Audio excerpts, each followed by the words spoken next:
we can go into the world of GPUs for a minute because there's info or leaks for what would end up being AMD's next-gen Radeon GPU that Let's could do it. potentially launch later this year.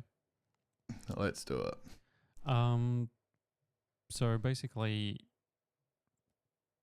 they're predicting like 3 gigahertz clock speeds, which is impressive because GPUs can now be pushed pretty much close to that. So I think, yeah, it makes sense that the next gen will be pushing that. But interesting is that AMD's like RDNA 4. So like RDNA 3 is what we've got now, which is like the 7900 XTX is the flagship. RDNA 4 is not going to have a flagship GPU. Like apparently that's been scrapped, and it's been scrapped for a while. So then the next gen is just going to focus on a mid-range card. And with the 7900 XT and XTX, they were chiplet design. So like, memory controller dies and the main compute die. So it was like a chiplet design. Whereas, NVIDIA still uses like a monolithic, the 4090 is like one big chip, the GPU. So apparently, so these are all just rumors. So RDNA 4, which will be the code name for the chip that's going to come out, which will be Navi 48, which will be the more powerful version, is going to be like a monolithic die. So it's not going to be chiplet, but it's going to be 3 gigahertz. And here's where it gets like slightly underwhelming, but also potentially interesting, is that performance targets and performance rumors is saying that it's going to only be as powerful as the existing flagship, which is the 7900 XT and the XTX.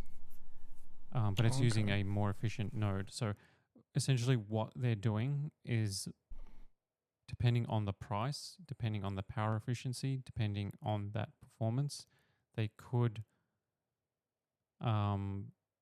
later this year launch like a 4080 level GPU or a 7900 XT XTX level GPU for a potentially a lot cheaper, like at a 4070 price point, potentially.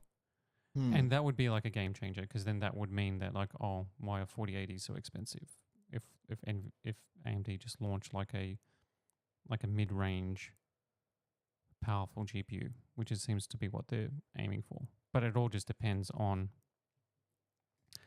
what this Radeon RX 8800 XT or whatever ends up being called. It just, a lot of factors will depend on how exciting or what it's actually going to end up being. But it seems like how likely do you there's think no 4090 killer is coming from AMD for a while. How likely do you think this is to take place? I think it's pretty much a guarantee at this point, because there's already been several rumors that have said that they've scrapped like the flagship. Yeah, so it only makes sense to aim a little bit lower in the stack. Yeah, so like basically like, how when they design them, they have like the top one, then they have the mid-range, and then they have the entry level. Like this is like NVIDIA do the same. Like, you have your 4090, which is the fully unlocked GPU, and then you have the different variations to it. So basically AMD have just like saying, no, that's not ready, or whatever issues there was, we're going to push that top of the range until next time. So we're not going to do it this time. We're just going to do the mid-range and the low level. And if the mid-range, like the 4070 is as powerful as like the 4080, or the 4070 Super is pretty much like a 3090. So like if this is that sort of mid-range and it matches their top end and they can get it out this year, then they've got a chance to have like a really decent mid-range offering that would make a lot of other GPUs and pricing put it into question. But it just all depends on if they do that and how aggressive they're going to be, and what it actually ends up being performance-wise. When do you think AMD will... Because we may actually see this at Computex. Pardon, sorry? Like they may actually unveil this at Computex or around about then. Oh, that would be cool. And that would be the buzz of the show, really, wouldn't it? Yeah. Yeah. But the question I was going to ask you was, judging on these rumors, and this isn't, like you were saying, this isn't the first one that we've discussed on the show about AMD not coming out with a 4090 competitor or something like that. Yep. When do you think the company would be in the position to compete with the 4090 or even the sort of the 5090? Yeah, the 5090. Yeah, but like as we discussed last week, NVIDIA may or may not even release a 5090 equivalent because there's nothing that's even close. They will, because it's like easy money for them now, but they can just keep charging whatever they want because they're in a class of their own. Like, I think like there's really like, I mean, the need for one is low, right? There's no need for I want one. But I would like one. Of course. Like, I'm not going to sit here and say like it's absolutely required because, PC gaming, just like nothing can run. Nothing can even touch it.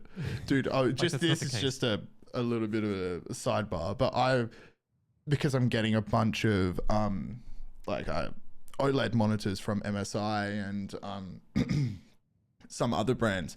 So I'm trying to expand my games that I test. And I test a fair amount of games already, like a Doom, my Age of Empires, Apex Legends, and I just downloaded Overwatch and League of Legends, a bit more vibrant games and stuff like that. What was that, sorry? They're like high refresh rate games. You can actually run them at hundreds of FPS. Exactly right.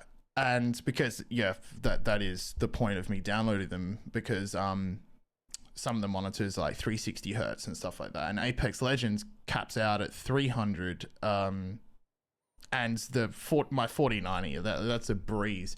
Playing League last night, I got the MSI Afterburner was running 700 FPS when there was nothing happening on the screen.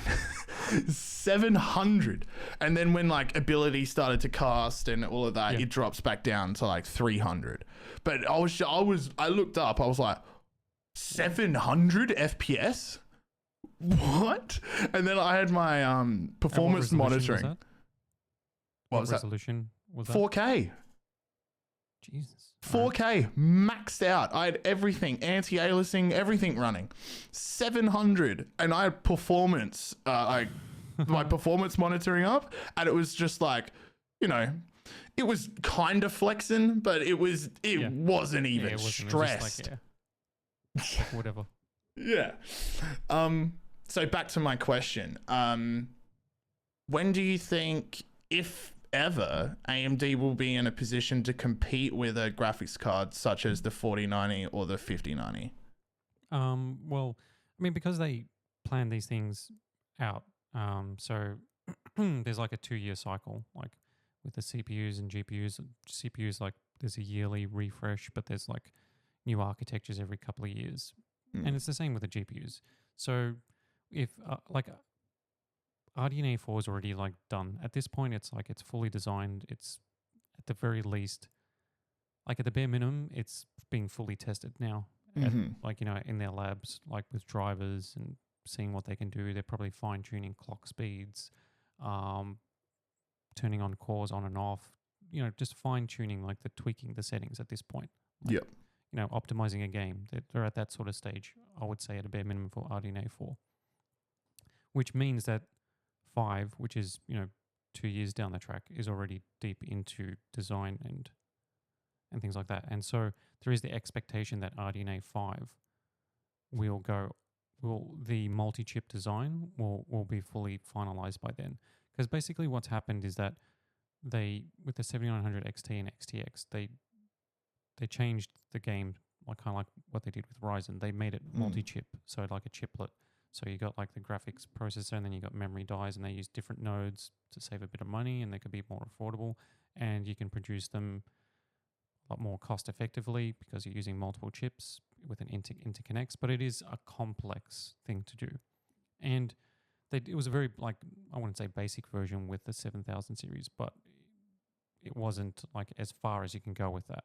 And so the rumor but this is, multiple sources have said that with RDNA 4, the plan was to take that to the next level, and it just wasn't ready. So they decided, no, we'll just get the monolithic version of that architecture out, and then RDNA 5 will push that down. Basically, they kick the can down the road, so to speak, with their flagship. Like they're trying to do something different with their flagships now, which is chiplet. And at the same time, like when they announced the 7000 series as chiplet, everybody was like, well, when's NVIDIA going to be chiplet? NVIDIA's in trouble. Like all their high-end chips are just going to be so expensive to produce. Like they have to go chiplet. Otherwise, what's going to... So, so there is rumors that NVIDIA is going to do a similar thing as well. Obviously, maybe not with the 50 series, but the 60 series will have like a chiplet sort of design. Like these things, like they're evolving. But I mean, to the question is that, like I don't think they will compete at the high end again, but probably not for a couple of years. Okay. Yeah, at least for a couple generations. Yeah. Yeah. Oh, which leaves the 5090 all on its own. I know, which means we might not even get one. But the thing is, like, no, I think like it's a guarantee, right? Because like they can, it's just that's a license to print money. Because the 4090 is like the 4090, because there's no real competition. The price of the 4090 now is silly. Part of that is because of like the ban in China and other countries, which led to like panic buying and individuals as well as PC builders just buying stock up, trying to get as much stock, then scalping, etc., which means that brand new, and then you got the AI boom as well. So then these 4090s are powerful things for like creators and with the memory and the speed and things like that. Yeah. So they're going for if like you want 700 frames in League. Yeah. So like they're going for crazy amounts of money now. So like that's why like now the best value NVIDIA GPU, if you want just pure performance, is the new 4080 Super, because the 4090 is like twice or triple the price now. Yeah. Compared to that, which is just silly, right? You're not getting like double the performance, but you're getting notably more performance, but you're not getting like double. It's not worth twice the price. So with like the 5090, they'll launch it. It'll be, even if it's like 30% more powerful, like a conservative upgrade. It's like, it replaces the most powerful GPU with something that's even more powerful, and there's no direct competition. So it's like they can do what they want. Yeah. And that people that want the very best GPU like us will do what they can to get one. Do what they can. Yeah. My knees will be sore. All right. Is that about all we had on that? Yeah. Fantastic. Well, that's disappointing and also exciting from AMD. Did you want to keep it on the same